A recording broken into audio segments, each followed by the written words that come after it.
नमस्कार, दिन भर की बड़ी खबरों में आपका स्वागत है। मैं हूं शिवानी। आज की खबरों में बात होगी टीएमसी में टूट के बीच ममता का पहला बड़ा फैसला, स्पीकर बिरला को लिखा लेटर की। वहीं 225 विधायकों के बगावत की आहट से यूपी भाजपा में पसरा सन्नाटा की और खान सर की बड़ी जीत। अंजना ओम कश्यप को कोर्ट से झटका की। साथ ही एनडीए के सभी मुख्यमंत्रियों के साथ मोदी ने अचानक बुलाई बैठक, अटकलें तेज की। वहीं खबर के अंत में बात होगी महाराष्ट्र एनडीए में बड़ी फूट, शाह की बढ़ी टेंशन की। इसी के साथ आज दिन भर की सभी बड़ी और प्रमुख खबरों को जानेंगे विस्तार से। उससे पहले एक नजर सुर्खियों पर। कहीं निर्विरोध जीत तो कहीं जोड़ तोड़ की आशंका। राज्यसभा में असीमित शक्ति की ओर बढ़ रहा एनडीए। कांग्रेस के विमान को उड़ने की इजाजत मिली। 38 विधायकों के साथ 75 लोग बेंगलुरु जाएंगे। मीनाक्षी के नाम पर आपत्ति लगी। फूट फूट कर रोने लगे शिवचंद्र का इस्तीफा मंजूर नहीं। आरजेडी ने कहा वो पार्टी के पुराने सिपाही। एमएलसी टिकट नहीं मिलने से नाराज तेज प्रताप और रोहिणी का समर्थन।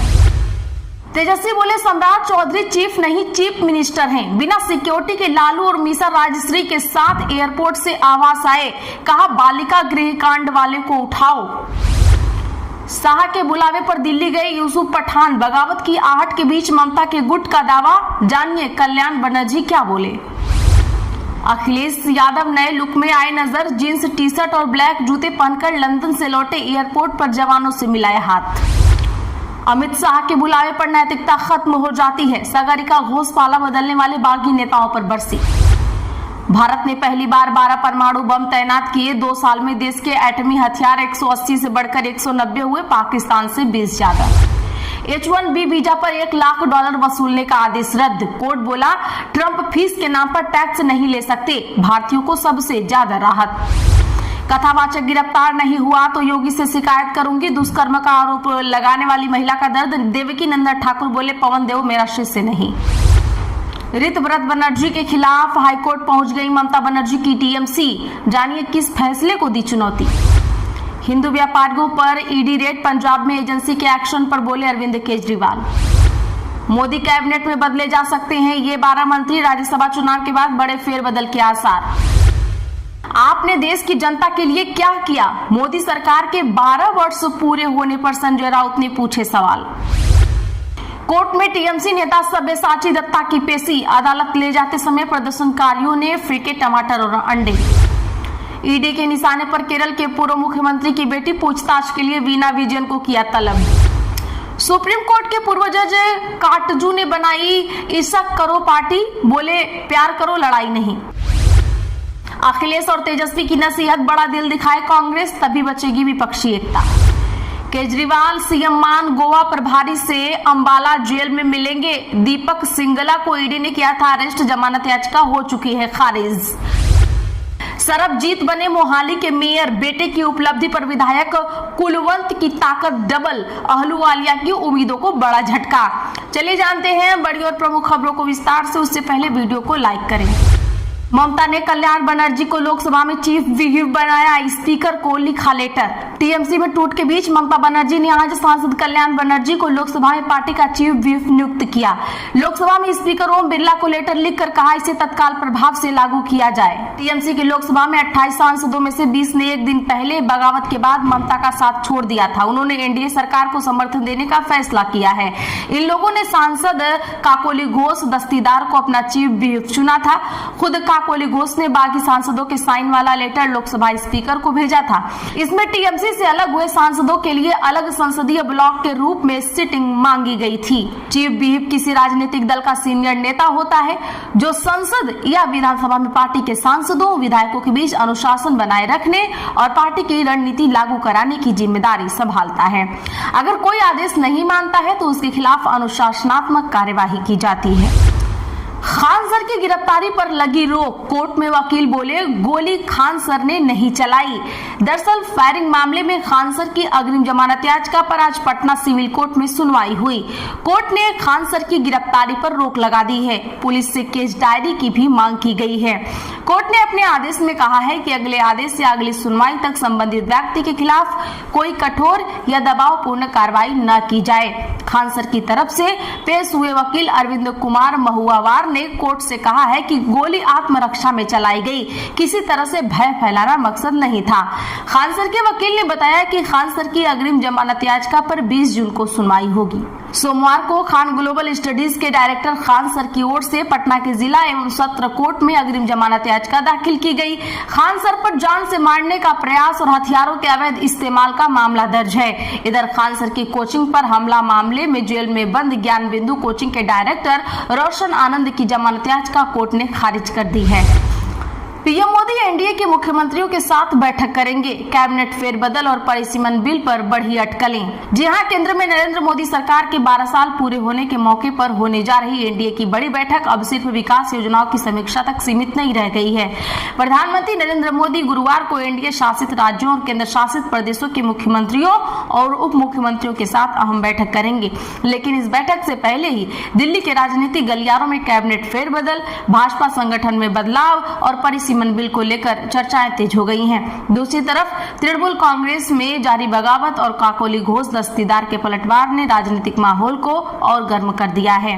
मीडिया रिपोर्ट्स के मुताबिक बैठक में विकसित भारत विजन, केंद्र सरकार की प्रमुख योजनाओं और राज्यों के साथ समन्वय पर चर्चा होगी।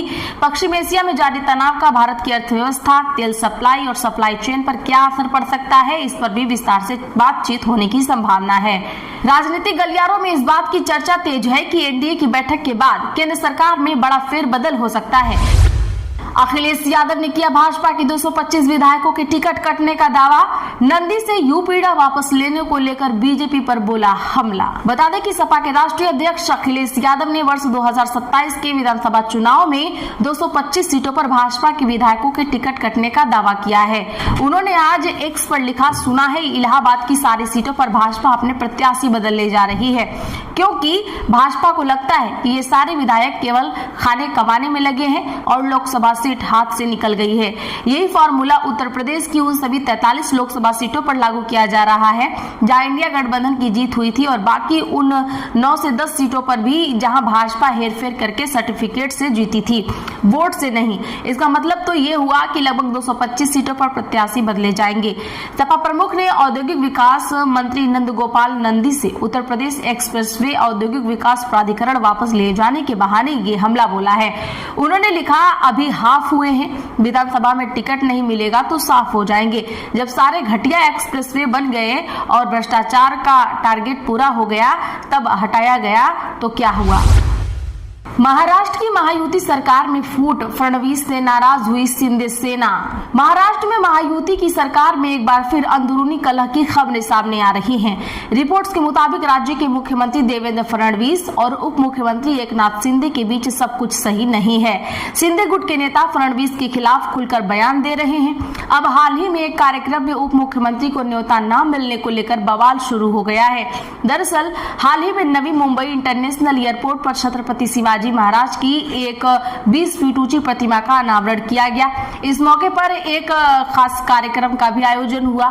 इस हाई प्रोफाइल इवेंट का आयोजन अडानी एयरपोर्ट अथॉरिटी और सीडीको ने मिलकर किया था, जिसमें मुख्यमंत्री देवेंद्र फडणवीस, अदिति तटकरे और वन मंत्री गणेश नाइक मौजूद रहे। हालांकि राज्य के दोनों डिप्टी सीएम नदारद रखे। जानकारी के मुताबिक एकनाथ शिंदे को इस कार्यक्रम का न्योता नहीं मिला।